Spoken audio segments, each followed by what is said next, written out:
High, why bun butter jam? Bun butter jam ஏன் அப்படின்னா, சரி நம்ம எல்லாருக்குமே டெய்லி 3 டைம் பசிக்குது.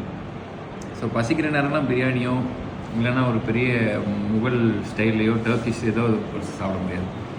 ஒரு குயிக்காக, ஒரு சிம்பிளாக, ஒரு டேஸ்டியாக இருக்கிற மாதிரினா ஒரு பன் பட்டர் ஜாம்னு அந்த டிஷ்ஷை சொல்லுவோம். ஸோ அதில் இருக்கிற எவ்வளோ சிம்பிளிசிட்டியாக அந்த டிஷ் இருக்கோ அந்த மாதிரி ஒரு சிம்பிளான ஸ்டோரி தான் பன் பட்டர் ஜாம்.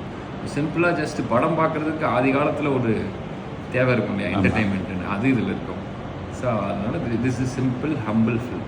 ஸோ படத்துக்கு வர்ற பர்பஸ் வந்து ஈஸியாக முடிஞ்சுது. ஆமாம் ஆமாம். ஏன்னா இப்போ வீட்டிலேருந்து பக்கத்து தெருக்கு போகிறதுக்கே டிராஃபிக்கில் 1.5 hour ஆகுது. அது ஆல்ரெடி டென்ஷனில் தான் வர்றாங்க. நாமளும் டென்ஷன் பண்ணக்கூடாதுங்கிறதுனால சிம்பிளாக அவங்கள வச்சு சிரிக்க வச்சு அனுப்புறது தான் இந்த படத்தோட. ஓகே, இதில் உங்களோட ஹைலைட் என்ன இந்த படத்தில்? இந்த படம் வந்து இந்த சீன் வந்து எனக்கு சூப்பர் அப்படின்னு. சீனு இந்த படத்தில் வந்து டீம் தான் எல்லாருமே. இப்போ வந்து டெக்னீஷியன்ஸு அவங்க எல்லாரும். இப்போ டேரக்டர் பார்த்தீங்கன்னா படத்தில் வந்து ஒரு ரொம்ப பெரிய ஃபிலாசபியை யார்கிட்டயாவது போய் நீங்கள் ப்ரீச் பண்ணுற மாதிரி சொன்னீங்கன்னா எஞ்சி போயிடும். ஆமாம்.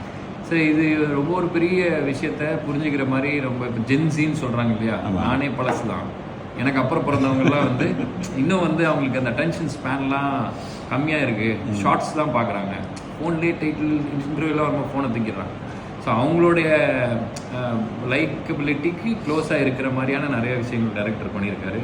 ஸோ அந்த டீமும் எல்லாமே நல்லாயிருக்கும். இன்னொன்று என்னென்னா, நம்ம ஹீரோ அப்படின்றது வந்து நான் இதில் ஒரு நல்ல கேரக்டர் பண்ணியிருக்கேன். ஓகே, இதில் நம்ம லீட் ரோலாக நான் ரொம்ப சந்தோஷமான விஷயம் தான். பட் ஸ்டில் இதில் இன்னும் நல்ல நல்ல ஆக்டர்ஸ் தான் இருக்காங்க. மைக்கேல் இருக்கார், பப்பு, விஜய் பப்பு, விஜய் டிவியில் வருவார். அவர் பேர் சுல்தான், ஒரு அழகான பேர் இருக்குது.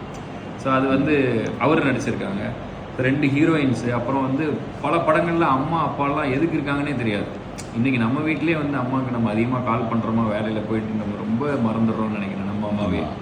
ஸோ இந்த படத்தில் வந்து அந்த பேரண்ட்ஸ்க்குலாம் ரொம்ப முக்கியத்துவம் இருக்கிற மாதிரி இருந்துச்சு. ஒரு நல்ல ஒரு ஃபேமிலி என்டர்டெய்னர். அதே மாதிரி ஃபஸ்ட்டு நான் கதை கேட்கும்போது ரொம்ப டயர்டான ஒரு சுச்சுவேஷன், வேறு எங்கேயோ ட்ராவல் பண்ணிட்டு வந்தேன்.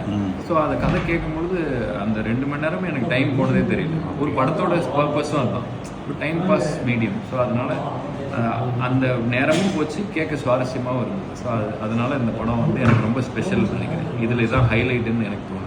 Super super super. ஒரு விஷயம், இந்த திடீர்னு 80s ஹேர் ஸ்டைல் மாதிரி ஒரு லுக்கில் வந்திருக்கீங்களா? இது என்ன ரீசன்? இது பேசிக்கான ரீசன். ரொம்ப முடிவெட்டினா நீ பார்க்க முடியாது. இன்னொன்று வந்து நான் முதல்ல நான் படம் பண்ணணும்னு நினைக்கும் போது எனக்கு ஒரு பெரிய கம்பெனிலேருந்து ரைட்டிங் ஆஃபர் வந்துச்சு. நானே டைரக்ட் பண்ணி நானே அதில் நடிக்கிற மாதிரி. ஸோ அதில் அந்த ஒரு கேரக்டர் வந்து ரொம்ப ஒரு வித்தியாசமான ஒரு கேரக்டர். அந்த கேரக்டருக்கு தேவைப்பட்டது. ஓகே, முடி வளர்ந்துக்கிட்டே இருந்ததே தவிர ரொம்ப லேட் ஆகிறதுனால முடி இவ்வளோ தூரம் வந்துடும் போல் இருக்கு. அந்த ஸ்கிரிப்ட் கொஞ்சம் டைம் ஆச்சு. ஸோ அதனால் அதில் கொஞ்சம் மட்டும் கட் ஷார்ட் பண்ணிவிட்டு இது ஃபஸ்ட் முடிச்சுட்டு அதுக்கு அடுத்தது அது பண்ணலான்றதுனால. மற்றபடி இந்த ஹேர் ஸ்டைல் இது இப்படி தான் வைக்கணுன்றதுனால ஒன்றும் இல்லை. இன்னைக்கு இந்த ஹேர் ஸ்டைல் இன்னைக்கு அதை கொஞ்சம் வலிச்சு சீவனால பார்க்குறது அப்படி இருக்கு. மற்றபடி நார்மலாக அதை ஸ்கிரிப்டுக்கு உண்டான ஹேர் ஸ்டைல் தான். ஏன் படம்? ஸோ உங்கள் ஸ்கிரிப்ட் எப்போ ரெடியாது? இந்த ஸ்கிரிப்ட் ஆல்மோஸ்ட் டன். ஒரு 1.5 வருஷமாக உட்காந்து எழுதியிருக்கேன். நிறைய இதெல்லாம் பண்ணி முடிச்சிருக்கேன். It's almost done. இது ஃபஸ்ட்டாக வந்து நம்மளுக்கு இப்படி ஒரு படம் வர்றது ரொம்ப சந்தோஷம். அதுக்கப்புறம் ஏன்னா நம்ம ஒரு படத்தில் இருக்கும்போது தான், டைரக்ட் பண்ணும்போது தான் அவர் சங்கடங்கள்லாம் பார்த்து நல்ல வேலை நம்ம முதல்ல டைரக்ட் பண்ணுற மாதிரி. ஸோ அதனால் இது முடிச்சிட்ட பிறகு நம்ம இதுக்கப்புறம் அது வந்து உடனே டேக் ஆஃப் ஆகிற ஜோனில் தான் இருக்குது. ஸோ இதில் வந்து அப்போ அசிஸ்டன்ட் டைரக்டராகவும் ஒர்க் பண்ணியிருக்கீங்க? அப்போ அசிஸ்டன்ட் டைரக்டர் அவர் சேர்த்துக்கலையே. ஏற்கனவே இதுலேயே வந்து அசிஸ்டன்ட் டைரக்டர்னே சொல்ல முடியாது, நல்ல எஃபிஷியண்டான டைரக்டர் பசங்க. நமக்கு தெரியாதே கூட சீன் நம்பர் 29C என்ன காஸ்டியூம் அப்படின்னா ஒருத்த மனப்பாடமாக ஒரு பையன் இருக்கான்.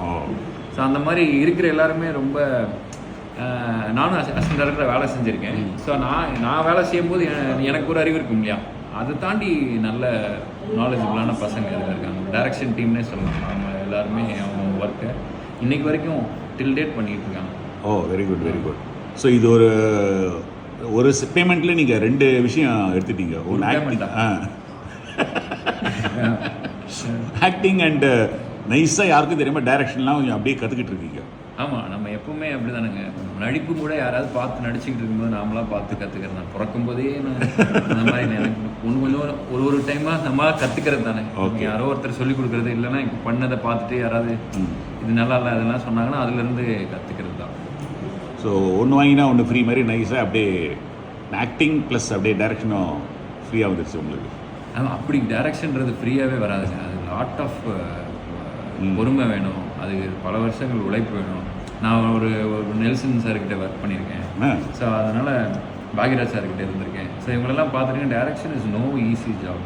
ஸோ அதை போய் அதுவும் நம்ம ஊரில், நான் மற்ற ஊரில் எப்படின்னு தெரியல, நம்ம ஊரில் ஒரு டேரக்டர் என்ன பாடுபடுறாருங்கிறத நான் பார்த்துட்டே இருக்கிறேன். பாருங்க பரிதாபம் உட்காந்து காட்டுங்க.